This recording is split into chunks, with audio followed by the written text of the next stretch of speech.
तो hi guys, आज मैं उपभोक्ता के व्यवहार का सिद्धांत पार्ट 3 लेके आई हूँ। अगर आपने पहले पार्ट 1 और पार्ट 2 नहीं देखा तो जाइए पहले पार्ट 1 और पार्ट 2 देखिए, फिर पार्ट 3 देखना, क्योंकि जब भी आपको समझ में आएगा। आधा चैप्टर उसमें है, आधा इसमें है।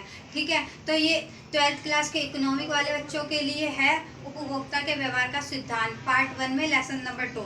तो आइए आज का टॉपिक देखते हैं। आज का टॉपिक क्या है? आज का टॉपिक है स्थानापन्न वस्तुएं क्या होती हैं। तो वे वस्तुएं जिनकी जगह हम दूसरी वस्तुओं का उपभोग कर सकते हैं, या वे वस्तुएं जिनके उपभोग करने में ऑप्शन होता है, उन्हें स्थानापन्न वस्तुएं कहते हैं।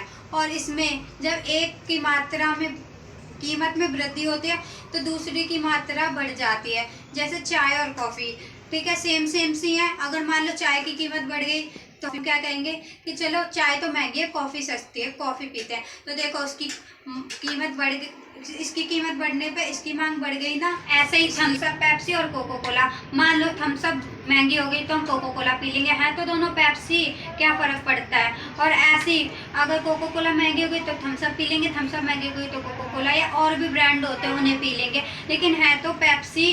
ऐसी इन्हें ही स्थानापन्न वस्तु कहते हैं जिनमें ऑप्शन होता है। आइए अब इसे ब्लैक बोर्ड पे देख लेते हैं, आपको ज़्यादा अच्छे से समझ में आ जाएगा।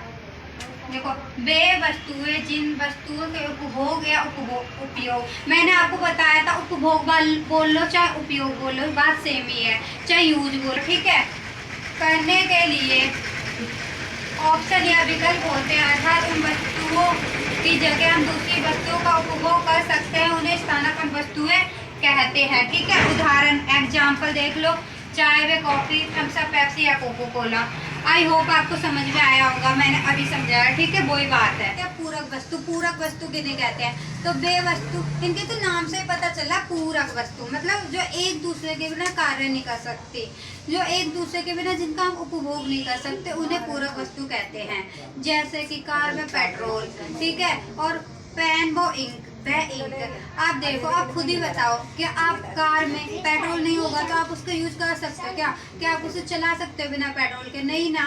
ऐसे जब पेन में स्याही नहीं होगी तो वो पेन किस काम का, जब हम उससे लिख ही नहीं पाएंगे।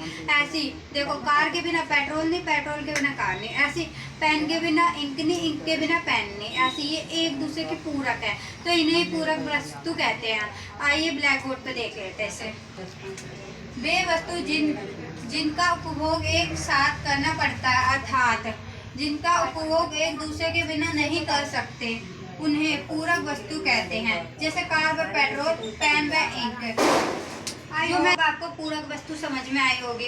ठीक है, स्क्रीनशॉट लेना हो तो ले लो, लेकिन मेरी मानो तो आप स्क्रीनशॉट कभी मत लिया करो। आप ना बस बातों को ध्यान से सुना करो, क्योंकि ध्यान से सुनने से ना हमें आधे से ज़्यादा चीज़ याद हो जाती है, क्योंकि रट्टा मारने से कुछ याद नहीं होता ज़िंदगी में कभी। ठीक है, अब आइए देखते हैं सीमांत उपयोगिता ह्रासमान का नियम।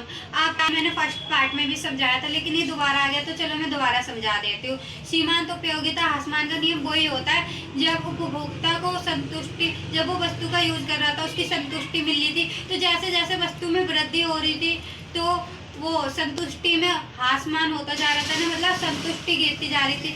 वस्तु में तो वृद्धि हो रही थी लेकिन उसकी मिलने वाली संतुष्टि में कमी हो रही थी।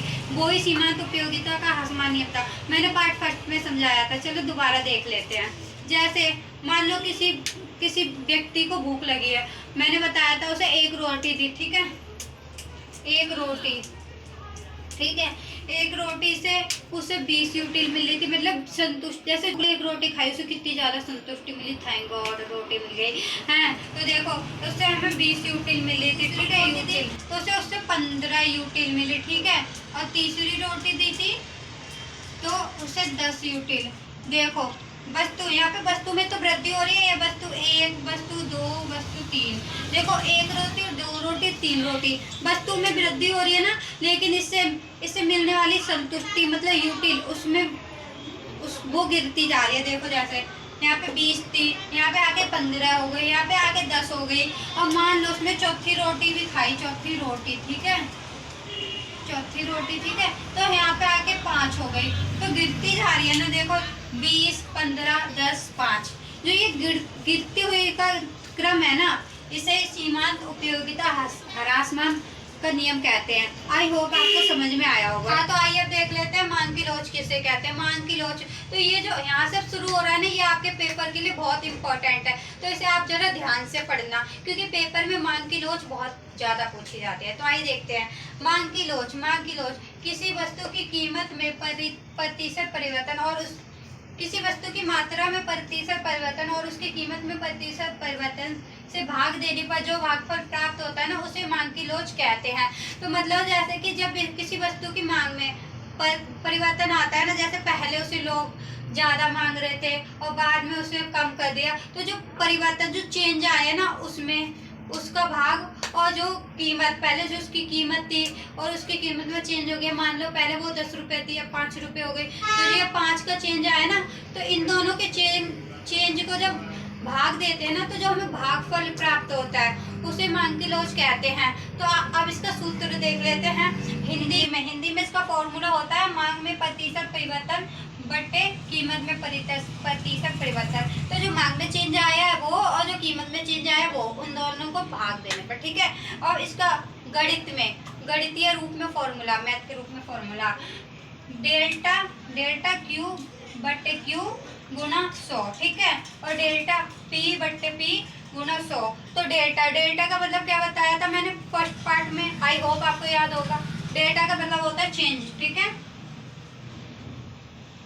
चेंज। तो देखो जो चेंज उसकी वस्तु में मैंने अभी बताया, चेंज जो कीमत में चेंज आया और जो उसकी मात्रा में चेंज आया, उसको ही भाग देने पर जो भागफल प्राप्त होता है उसे ही मांग की लोच कहते हैं। हाँ, तो अभी मैंने आपको मांग की लोच समझाई, तो मांग की लोच अब उसको एग्जाम्पल द्वारा समझ लेते हैं तो ज्यादा अच्छे से समझ में आएगी, ठीक है। एग्जाम्पल, तो एग्जाम्पल क्या है, मान लीजिए 5 सेब, रेट 5 प्रति सेब, एक उपभोक्ता 15 सेब खरीदता है, ठीक है। तो मान लो जब एक सेब का मूल्य 5 रुपए था ना, मतलब एक सेब 5 रुपए में मिलता था, तो जब एक कस्टमर उपभोक्ता उसे 15 सेब खरीदता था, ठीक है। और जब कीमत 7 प्रति सेब हो जाती है तो उसकी मांग घटकर 12 हो जाती है। तो वही सेब जो पहले 5 रुपए में मिलता था और वो उसे 15 खरीदता था, और वही सेब अब जब 7 रुपए में मिलने लगा ना, तो वही कस्टमर, वही उपभोक्ता अब उसे 15 की जगह 12 लेने लगा। तो उसकी जो वो है ना मात्रा घट गई है। देखो पहले मांग 15 सेब की मांग करता था, डिमांड करता था वो, लेकिन अब 12 रह गए, ठीक है। क्यों? क्योंकि उसकी कीमत में वृद्धि हुई है। पहले 5 रुपए का मिलता था, अब 7 रुपए का मिलता है, ठीक है। तो अब यहाँ पे देखो पुरानी कीमत, वस्तु सेब की पुरानी कीमत क्या थी, 5 रुपए, ठीक है। तो इसे P1 5, ठीक है। और जो नई कीमत है, अब नई कीमत कितनी हो गई उसकी, 7 रुपए, अब वो 7 रुपए में मिलने लगा है ना। तो देखो P2 मात्रा थी, उपभोक्ता उसे पहले कितनी खरीदता था, 15, तो पुरानी मात्रा थी वो Q1 15, ठीक है। तो नई मात्रा हो गई है वो Q2 12 हो गई, उसकी मात्रा घट गई है ना, 15 से 12 हो गई है ना। तो आइए अब इसे निकाल। तो अभी मैंने आपको मांग की लोच का फॉर्मूला बताया था, तो आइए उस फॉर्मूले से ये सॉल्व करते हैं, ठीक है। तो जो फॉर्मूला था हमने फॉर्मूला रख लिया, ठीक है। और जब आप फॉर्मूले की जगह संख्या रख लेते हैं, तो Q1 हमारा क्या था, उपभोक्ता ने पहले 15 सेब खरीदता था, बाद में 12 कर देते ना, तो Q2 जो हो जाएगा वो हमारा 12 हो जाएगा, ठीक है। और Q1 मतलब पहले वो कितने सेब खरीदता था, 15, तो 15, और नीचे भी Q1 आ जाएगा, 15 आ जाएगा, ये 5 से कट जाएगा, ठीक है। देखो ये 3 बार में, ये 20 बार में, और ये 15 माइनस का 3, ठीक है। यहाँ पे आगे ये कट जाएगा, तो माइनस का 20 बचेगा हमारा। अब इसे आगे देख लेते हैं। तो अभी मैंने आपको मांग में प्रतिशत परिवर्तन निकाल के दिखाया था, अब उसकी कीमत में प्रतिशत परिवर्तन निकालते हैं, फिर ये फॉर्मूला हो जाएगा। देखो तो हमारा फॉर्मूला तक क्या था, ये रखा, ठीक है। तो हमारे जो वो सेब की कीमत पहले कितनी थी, P1 कितनी थी, पहले 5 रुपए थी, जब भी तो कस्टमर उसे 15 सेब खरीद रहा था ना, तो 5 रुपए थी, तो P1 हमारा हो गया 5, तो हमने यहाँ पे 5 रख दिया, ठीक है। P2 यानी 2 मतलब चेंज, उसमें कितना चेंज हुआ था, पहले 5 रुपए थी, फिर 7 रुपए हो गई थी उसकी कीमत, फिर उपभोक्ता 15 की जगह 12 खरीदने लगा था, तो P2 हमारा क्या हो गया, P2 हमारा हो गया 7, ठीक है। और बट्टे में भी हमें P1 की कीमत रखनी है, तो 5 ही 5 हो गई, और ये कट जाएगा, 5 को 100 से 20 बार में कट जाएगा, ठीक है। मल्टीप्लाई करिए 40 और ये इलेक्ट्रिसिटी ऑफ डिमांड का फॉर्मूला रख के इन्हें भाग दे दिया 0.5। ये तो हमारा एग्जाम्पल सॉल्व। तो हमारी कीमत की मांग में क्या परिवर्तन आया था, पुराने पीछे 20 आया था ना कीमत में, और अब यहाँ पे कीमत में 40 आया, ठीक है। तो इन दोनों को भाग दे देंगे, भाग देने से जो हमारा ये आंसर हमें आंसर मिल जाएगा, ठीक है। ये मांग की लोच का हमें आंसर मिल गया, ठीक है, जो सेब वाले का फॉर्मूला था उसका। हाँ, तो अभी तो मैंने आपको मांग की लोच समझाई विद एग्जाम्पल, आई होप आपको समझ में आएगी। तो अब मांग की लोच की श्रेणियां देख लेते हैं। तो मांग की लोच की 5 श्रेणियां होती है, आइए यहाँ पे देख लेते हैं। देखो नंबर 1 सापेक्षिक लोचदार मांग। ये ईडी इसमें संख्या आएगी ना वो हमेशा 1 से बड़ी आएगी, इसलिए एरो का मुंह इधर है, ठीक है। और सापेक्षिक बेलोचदार मांग, इसमें जो संख्या आएगी ना वो 1 से छोटी आएगी, इसलिए इसका मुंह इधर है, ठीक है। इकाई लोचदार मांग, ठीक है, ये 1 के बराबर आएगी जब भी आएगी, ठीक है। पूर्ण बेलोचदार मांग, ये 0 के बराबर आएगी हमेशा, ठीक है। पूर्ण बेलोचदार मांग ईडी बराबर अनंत, ये अनंत के बराबर आएगी, मतलब 1 से कम। आई होप आपको समझ में आएगा। हाँ, तो ये थर्ड पार्ट था, ये थर्ड पार्ट खत्म हो गया है। तो अब हमारे उपभोक्ता के व्यवहार का सिद्धांत जो लेसन है खत्म हो गया। ये 3 पार्ट में बना है, आई होप आपको समझ में आया होगा। और प्लीज़ मेरी वीडियो अच्छी लगे तो इसे सब्सक्राइब करें और लाइक करें और अपने दोस्तों को भी शेयर करें, ताकि उनको भी ये चैप्टर समझ में